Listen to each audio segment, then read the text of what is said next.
빅데이터로 인터넷에서 화제가 되고 있는 이슈를 살펴보는 시간입니다. 이슈 이수다. 김덕진 미래사회 IT연구소 소장과 얘기 나눠보도록 하겠습니다. 안녕하세요. 네, 안녕하세요. 반갑습니다. 김덕진입니다. 한 주간의 이슈 어떤 게 뽑혔습니까? 네, 1위 분야 사회 분야고요. 방금 이야기했었던 내용과 연결된다라고 보시면 됩니다. 역시 키워드 연령이라는 키워드고요. 연령. 네, 만 5세 취약 반대 목소리가 이제 엄청나게 뜨겁게 SNS를 달구면서 나온 내용이고요. 예. SNS 의견만 좀 볼게요. SNS 댓글이 상당히 뜨거웠어요. 예를 들면은 공부 잘한다고 성공하는 것도 아니고 1년 학교 빨리 간다고 잘 될 거 없다. 지금까지 한국 사회가 경쟁 논리로 달려왔는데 이제는 좀 멈춤의 미학이 필요한 거 아니냐. 좀 더 동심으로 놀게 해주자. 이런 식의 이야기가 나오기도 하고요. 예. 또 이제 행정적으로 이제 미국 무조건 따라하면 좋은 게 아니다. 이제 어떻게 보면은 지금 이렇게 되면은 초등학교부터 시작해가지고 전반적으로 마비가 나올 거고 상대적으로 사교육 붐이 불 거다라고 하면서 이런 부분에 있어서 오죽하면 이 날씨에 나와서 시위를 하냐. 이런 식의 댓글들도 좀 볼 수 있었고요. 그 외에 또 이제 이런 댓글들도 있었어요. 최근에 이제 드라마에서 또 한 드라마에서 또 이 관련돼 가지고 또 타이밍이 참 그랬는데 거기에서 이제 어린이는 지금 놀아야 한다라고 하면서 이제 그 주인공이 아이들을 위해서 아이 해방대 이런 걸 만드는 이런 내용들이 또 나온 지 몇 주 안 됐었거든요. 그러다 보니까는 또 이 대사를 이제 같이 나오면서 어린이는 지금 당장 놀아야 한다. 지금 당장 건강해야 된다. 지금 당장 행복해야 된다라는 이제 댓글들도 좀 같이 볼 수 있었습니다. 말은 참 맞는 말인데 현실이 그렇죠. 또 그걸 뒤따라주질 않으니까. 그러니까요. 부모들의 고민이 좀 깊어지는 것 같습니다. 네. 자, 2위 주제는 뭡니까? 2위 주제는 환경 분야고요. 예. 일단 남해안이라는 키워드가 나왔는데요. 이게 뭐냐면은 아시겠지만은 오키나와 일본 오키나와 부근에서 남해안으로 곧장 북상한 6호 태풍 트라세가 이제 하루, 그러니까는 수명이 채 하루도 안 됐었던 우리나라에 영향을 준 태풍 중에서 역대 두 번째로 수명이 짧은 태풍으로 기록되면서 분석된 키워드였고요. 또 이제 5호 태풍 송다에 이어서 6호 태풍 트라세까지 이렇게 이제 한반도에 북상하던 태풍들이 소멸되다 보니까 향후에 어떻게 될 것이냐라고 이제 사람들의 예측이 많았고요. 역시나 태풍이 남긴 수증기로 인해서 계속 지금 많은 비가 지금 내리고 지금도 조금씩 비가 내리고 있는 상황이죠. 그래서 이제 폭염과 열대야가 어디까지 갈 것이냐라고 하는 걱정들 이런 내용들도 좀 볼 수 있었고요. 예. 그 다음에 이제 어제 새벽, 그러니까 정확하게 오늘 새벽이죠. 오늘 새벽. 예. 오늘 새벽에 이 번개 천둥 때문에 이제 정말 서울 수도권 이런 곳들이 상당히 뜨거웠잖아요. 보셨어요? 저는 저희 집이 울렸어요. 그러니까 저희 집 자체가 저도 깜짝 놀랐어요. 그래서 정말로 그러니까 약간 아파트가 흔들리는 것 같은 그런 느낌이 날 정도로 엄청났는데 그래서 제가 그러자마자 바로 트위터를 켰습니다. 트위터를 새벽에 켰는데 새벽에 트위터 키자마자 SNS에 나오는 키워드들이 예를 들면 지금 번개 이런 것들이 이제 핫 트렌드에 올라오더라고요. 지금 천둥, 오늘 천둥, 오늘 번개 이런 식인데 암막 커튼도 소용없다라는 얘기가 나올 정도로 정말 엄청난 번개 또 2초마다 번쩍거리다 보니까 많은 사람이 좀 놀란 것을 볼 수 있고요. 또 이제 이제 어떻게 보면 그 지역의 현재 상황이라고 하는 인증샷들이 올라왔는데 거의 영화가 다름없을 정도로 엄청난 번개의 모습들도 볼 수 있었습니다. 이런 이제 어떻게 보면 태풍, 그 다음에 번개, 이런 것들이 계속 이어지다 보니까 정말 이번 남은 여름 어떻게 지낼 것이냐, 또 이렇게 계속 더워지는데 어떻게 되는 것이냐라고 하는 좀 걱정스러운 목소리들도 SNS 좀 찾아볼 수 있었습니다. 네, 지금까지 키워드 보니까 다 우리 피부로 와닿을 수 있을 만한 그런 내용들이 줄을 차지하고 있는 것 같은데요. 자, 3위 주제는 어떤 겁니까? 3위 주제는 스포츠 분야고요. 키워드 하나는 이제 남자 배구라는 키워드가 나왔어요. 이제 잘 모르시는 분들도 많을 텐데 우리나라에서 지금 2022년 발리볼 챌린저 컵이라고 하는 남자 배구 대회가 열렸습니다. 이제 이 대회에서 우승을 하게 되면은 실제로 우리가 말하는 이제 파리 올림픽에서의 그 올림픽 출전권에도 상당히 가까워지게 되는데 우리나라가 이제 총 4팀이 나온 이제 대회에서 3위를 차지했고요. 최근에 이제 31일에 열렸던 3, 4회전 풀세트 접전 끝에 체코를 3대2로 꺾었습니다. 우리나라가 이제 4팀 중에서 거의 최약체의 느낌이었는데 첫 상대 호주를 맞아서 짜릿한 역전승을 거두면서 희망을 부풀렸고요. 하지만 이제 준결승에서 이제 튀르키예죠. 이제 과거 터키가 워낙 이제 그 예전에 김연경 선수도 있었지만 워낙 이제 또 배구 강국이잖아요. 그래서 이제 네, 3대0의 완패를 좀 당했습니다. 좀 그래도 아슬아슬하게 좀 경기가 이어지긴 했었는데 그나마 이제 3, 4회전에서 이게 홈팀의 자존심을 지켰고요. 실제로 이제 국내 그 남자 배구 같은 경우 여자 배구와 다르게 전 세계권에서 조금 밀려 있는 상황입니다. 네, 뭐 예를 들면 키나 속, 뭐 이런 높이, 뭐 이런 것들이 좀 차이가 많이 남기 때문인데요.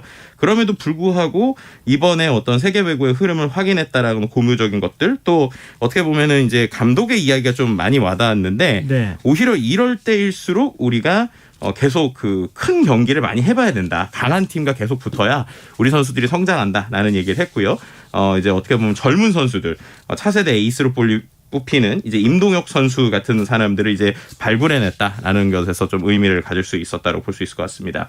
또 이제 스포츠에 또 다른 키워드가 하나 있었는데 네. 삼성이라는 키워드가 나왔어요. 네네. 네, 프로야구에 관련된 얘기고요. 10개 팀 중에 지금 9위를 차지하고 있는 삼성 라이온스의 허삼영 삼성 감독이 자진 사퇴한 것이죠. 참 이 그 스포츠라는 게 어떻게 보면 결과에 따라 잔인할 수밖에 없는 게 이 감독이 2019년 9월에 삼성 사료탑에 오른 후에 지난해에는 팀을 정규리그 2위, 최종 3위까지 올려놓으면서 6년 만에 가을 야구를 이끌었거든요. 근데 올해 이제 시즌에 팀이 극도로 부진하다 보니까 이제 계약 기간을 채우지 못하고 자리에서 물러난 상황입니다. 삼성 하면 또 떠오르는 선수 중에 한 명이 오승환 선수인데 네네. 오승환 선수가 최근에 7월 한 달 동안 이른바 이제 예전에 끝판대왕, 뭐 끝판대장 이렇게 불렸었는데 그런 모습을 제대로 못 보여주고 있어요. 그래서 7월 한 달 동안 7경기에 등판했었는데 네. 한 번도 세이브를 수확하지 못했고 이제 이른바 블론 세이브라고 그러죠. 이제 그 상황에서 오히려 점수를 지켜내지 못했던 이런 경우도 4번이나 있었던 상황입니다. 그러다 보니까는 이 오승환 선수 그리고 삼성 또 이제 감독 이런 상황들이 모이다 보니까 이제 과연 이제 그 다음에 팀이 어떻게 또 바뀔 것이냐에 대한 뭐 여러 가지 이야기가 나오면서 화제가 된 키워드라고 볼 수 있을 것 같습니다. 그 김덕진 선생이 좋아하는 IT 분야는 혹시 없어요? 드디어 또 4위에 나왔습니다. 예. 오늘은 또 여러 가지 키워드가 있어서 여러 가지 키워드가 있어요. 해봤습니다. 어떤 네. 얘기를 해주실까 궁금한데요. 네, 일단은 첫 번째 게임 얘기를 좀 해보도록 할게요. 네. 이제 IT 과학 분야에서 오히려 또 이제 SNS에서 인기를 항상 많이 끌은 주제 중에 하나가 게임 분야인데 예. 최근에 이제 넷마블이라는 회사가 세븐나이츠 레볼루션이라는 이 그 게임을 냈는데 이게 출시 초반에 이제 양대 앱마켓 그러니까 안드로이드랑 그다음에 iOS 모두에서 매출 상위권에 오르면서 이제 순항을 시작했다라는 게 키워드로 나왔습니다. 이게 왜 그러냐면 이른바 이제 우리가 IP라고 표현하잖아요. 네. 지적재산권. 예. 최근에 이제 게임사들을 보면 게임사들이 매출을 많이 냈을 때 순식이 좀 떨어졌었을 포인트들이 있어요. 예. 근데 그럴 때 보면 이제 IP, 그러니까는 지적재산권이 뭐 예를 들면은 어떤 원작을 차용하거나 다른 유명한 게임들을 뭐 이렇게 다시 변환하거나 이러다 보니까 결국에는 수익에 나도 그 수익의 많은 부분을 또 이런 원저작자한테 주어야 되는 부분들이 있었거든요. 네. 근데 그런 이유들 때문인지 몰라도 올 지금 하반기에는 대부분의 게임사들이 이제 자체 IP, 그러니까 본인들이 게임을 위해서 만든 어떤 스토리, 게임을 위해서 만든 내용들을 가지고 이제 나오게 됩니다. 네. 그러다 보니까 이렇게 해서 수익을 거두게 되면 아무래도 게임사 입장에서는 순수익이 많이 올라가게 되잖아요. 그렇죠. 그렇게 되니까 이제 어떻게 보면 이것을 통해서 최근에 이제 게임사들의 주가나 이런 것도 많이 떨어지고 있는 상황이고 실제로 이제 매출이나 순수익도 좀 떨어지는 상황인데 이런 부분에서 반전할 수 있을까라는 어떤 사람들의 생각들이 있는 상황에서 어쨌든 네. 좀 첫 번째로 어떻게 바통을 이제 첫 번째로 어떻게 보면 출발선에서 시작한 이 게임이 좀 관심을 갖다 보니까 향후 국내 게임사들에 대한 좀 기대감들 뭐 이런 것도 좀 볼 수 있는 것 같습니다. 또 IT 분야 또 다른 키워드는요? 네, 재고라는 키워드인데요. 앞에서 좀 기대감이라고 그랬으면은 이제 뒤엔 좀 걱정에 대한 겁니다. 네. 이게 뭐냐면은 반도체, 뭐 노트북, TV 뭐 이런 데들이 이른바 최근에 이제 코로나가 좀 풀리고 그다음에 약간의 경제적인 상황에서 인플레이션이 있다 보니까 수요에 전력이 있었어요. 근데 생각해 보시면은 결국에는 이런 제품들은 많이 팔아야 또 새로운 걸 만들잖아요. 그렇죠. 그러니까 재고가 쌓이면은 참 이게 어려운 문제인데 지금 전반적으로 재고가 쌓이다 보니까 새로운 시장 창출에 대한 걱정이 있는 상황이라고 보시면 될 것 같습니다. 특히 이제 반도체 같은 경우 반도체 메모리가 이제 재고가 쌓이게 되면 참 피곤한 상황이에요. 왜냐하면은 계속 어떻게 보면 성능은 올라가잖아요. 네. 성능은 올라가고 올라가는 성능을 위해서는 어떻게 보면 공장이나 기계에 계속 투자를 해야 되거든요. 그렇죠. 근데 투자를 하기 위해서는 당연히 재고가 쌓여 있으면 사람들이 그 다음 물건을 안 받을 거잖아요. 예. 그렇기 때문에 항상 이 반도체라는 게 항상 사이클이라는 게 존재하고 그 안에서 재고 관리 이런 것들이 있게 되는데 어떻게 보면 코로나 때 이제 사람들이 이거 반도체 없으니까 빨리 사야지 하고 엄청 샀다가 예. 그 다음에 이제 이러한 뭐 노트북이나 TV나 이런 것들이 예전보다 덜 팔리니까 자연스럽게 이제 반도체 재고가 쌓인단 말이에요. 그 상황에서 또 새로운 걸 만들어야 되는 이런 좀 아이러니한 상황이 지금 좀 있다 보니까 뭐 우리나라의 제일 대표적이라고 할 수 있는 뭐 삼성전자나 SK 하이닉스 같은 경우들 이런 부분들에 있어서 실적에 대한 걱정들이 좀 나오고 있는 상황이고요. 비단 뭐 삼성이나 SK 하이닉스 말고도 이제 전 세계적으로 인텔 같은 회사들도 좀 고민이 있는 상황이다. 뭐 이렇게 표현드릴 수 있을 것 같습니다. 주식 투자하시는 분들 걱정되겠는데요. 네. 자, 5위 주제는 뭡니까? 네, 5위 같은 경우에는요. 이제 정치 분야고요. 이제 키워드는 문자입니다. 이제 많은 뉴스로 보셔서 아시겠지만 더불어민주당 이제 유력 당권 주자 이재명 후보가 이제 문자 폭탄 부작용 개선을 위해서 제안한 온라인 플랫폼 신선이 이제 논란을 낳고 있는 것이고요. 예. 결국 이것이 정말로 좋은 효과를 거둘 것이냐, 아니면은 뭐 몇몇 의원이 주장하는 대로 오히려 욕받이 플랫폼이 될 것이냐에 대한 이런 이야기들이 계속 좀 이제 SNS에서 좀 뜨겁게 나오고 있는 상황이다라고 볼 수 있을 것 같고요. 뭐 관련된 뭐 이야기들은 워낙 뭐 정치 분야에서 많이 이야기되고 있는 주제라고 보시면 될 것 같습니다.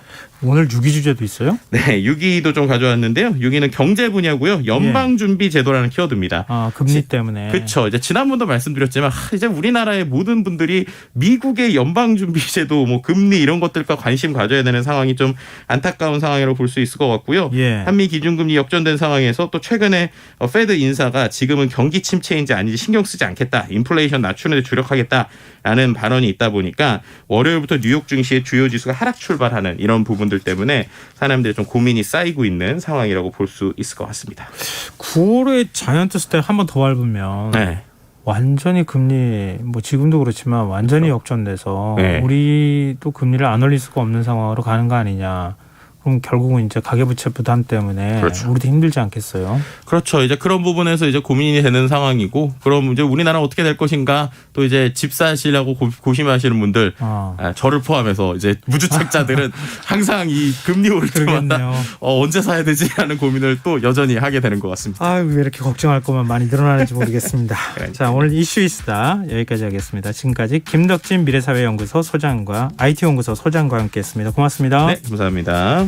KBS 라디오 김성환의 시사야 1부 순서는 여기서 마무리하겠습니다. 전 11시 전각 2부에 다시 찾아오겠습니다.